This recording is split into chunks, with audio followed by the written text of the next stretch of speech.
식에서 거리에 대한 걸 풀 건데요. 거속시란 말은 정말 많이 들어봤죠? 여기 써 있어요. 거속시 이렇게 되어 있는데 한 가지 예를 들어가면서 이 문제를 이해해 보도록 하겠습니다. 나에겐 차가 있어요. 아주 멋진 차가 있는데 그 차를 타고 가는 거예요. 근데 이 차에 빠르기가 있잖아요. 걔를 속력이라고 해요.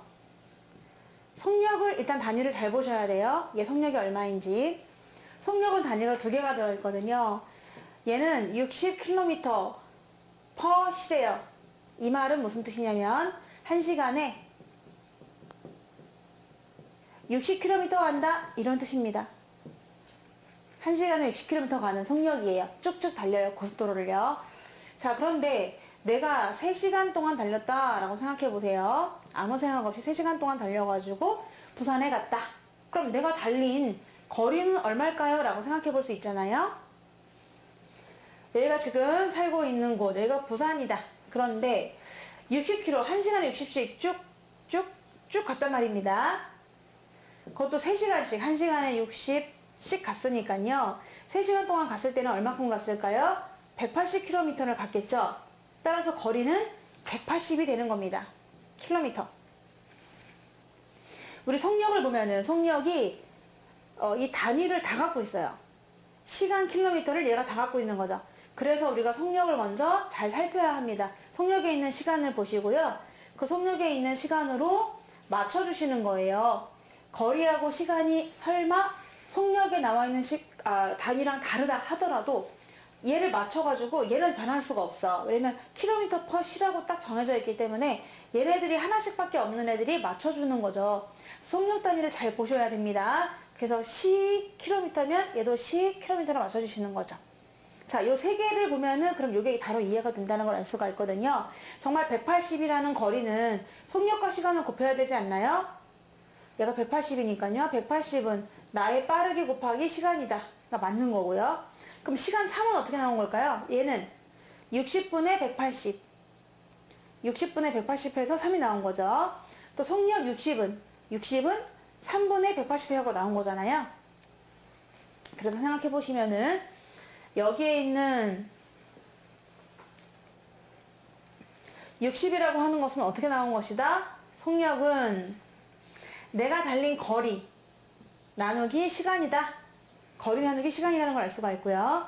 시간은 3은 어떻게 나온 거라고요? 내가 달린 거리를 나의 빠르기로 나눠주시는 거죠. 내가 달린 거리를 나의 빠르기로 나눠주면 달린 시간이 나오게 되는 것이고요. 거리는 나의 속력, 나는 1시간에 60씩 쭉쭉 간다. 그런데 3시간씩 간다. 이렇게 하면은 답이 나온다는 겁니다. 그래서 이 공식을 외울 수가 있는 거예요. 오른쪽에 있는 그림을 연상하면서 외우셔도 좋고, 상식적으로 그럴 것 같지 않나요? 내가 달린 거리를 내가 달린 시간으로 나누면 내 빠르기가 나올 거 아니에요. 아, 나는 1시간에 얼만큼 가는 사람이구나 라는 걸 알 수가 있고요. 그리고 시계가 없어. 그렇지만 내가 달린 거리를 나의 속력으로 나눠주시면 몇 시간 걸렸는지를 알 수가 있는 것이고, 거리를 측정하는 게 고장이 났어. 그래도 걱정하지 마. 나는 1시간에 60 가는 사람이니까 3시간 동안 달렸잖아? 그러니까 난 180 달렸겠고, 이렇게도 생각할 수도 있는 겁니다. 공식은 반드시 외워주셔야 돼요. 5번 문제. A에서 출발하여 12km만큼 떨어진 B 지점까지. 그러면 A가 있고 B가 있는데 얘네가 거리가 12km구나 라는 걸 알 수가 있고요. B 지점까지 시속 Xkm로 간대요. 나는 1시간에 Xkm 가는 속력으로 가고 있답니다. 가는데 도중에 30분간 휴식을 해야 돼요. 30분 동안 휴식을 했다. 잠깐 쉬었다. 그러면 시간이 30분 더 걸렸다는 얘기겠네요. 만약에 안 쉬었다면 그만큼 안 걸릴 텐데 그냥 힘들어갖고 좀 쉬었단 말입니다. 자, A 지점에서 출발하여 B 지점까지 도착할 때까지 걸린 시간을 한번 식으로 세워보세요 라고 했거든요. 만약에 안 쉬었다고 생각해 볼게요. 나는 쉬지 않고 달리겠다. 그러면 그때 걸린 시간이요. 그때 걸린 시간은 원래 시간은 뭐분의 뭐죠?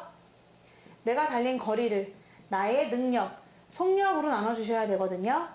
그러니 단위를 좀 보세요. 우리 속력 단위가 되게 중요하다고 했어요. 속력이 km per 시기 때문에 모든 단위는 km와 시로 맞춰주셔야 됩니다. 개로 통일을 할 수가 있는 거예요. 자, 그런데 얘가 지금 x km 12km였고요. 또 시간이 얘는 분이었어요. 그럼 일단은 얘네들은 단위가 맞으니까 시간을 구할 수가 있는데 일단 갈 때 걸린 시간은 얘가 거리니까 킬로미터 그리고 얘는 킬로미터 퍼 시로 나눠주시면 답이 시로 나오게 됩니다. 그래서 얼만큼 걸렸는지 몇 시간 걸렸는지가 답이 나오게 되는 거죠. 분이랑 초가 아니고 몇 시간이 걸렸는지가 나오게 되는데 그러면 속력분의 거리니까 나 속력이 x였어요. x분의 거리는 12가 되는 거죠. 만약에 안 쉬었다면 얘가 답이에요. x분의 12. 근데 중간에 쉬었잖아요. 그러니까 이만큼이 더 플러스가 되거든요. 자, 그래서 x분의 12시간이면은 도착할 수 있었던 것을 내가 30분을 쉬는 바람에 30분을 더 더해줘야 되잖아요. 그쵸? 그만큼 오래 걸렸으니까. 근데 그렇다고 더하기 30을 하시면 안 됩니다. 왜냐? 이렇게 쓰는 순간 지금 전부 다 단위가 시잖아요. 시. 30시간을 더 쉰 거로 생각하고 있어요. 하루가 더 지나도록 쉬었다는 얘기인데 말이 안 되잖아요.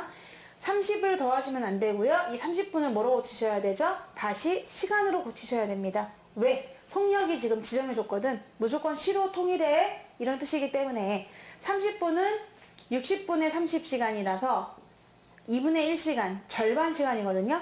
그래서 30을 더하면 안 되고요. 얘도 철저하게 시간으로 답을 해줘야 되기 때문에 2분의 1시간만큼 더 추가돼서 걸렸습니다. 라고 하고 이 단위는 시간이 된다는 것을 알 수가 있습니다. 정답은 4번입니다.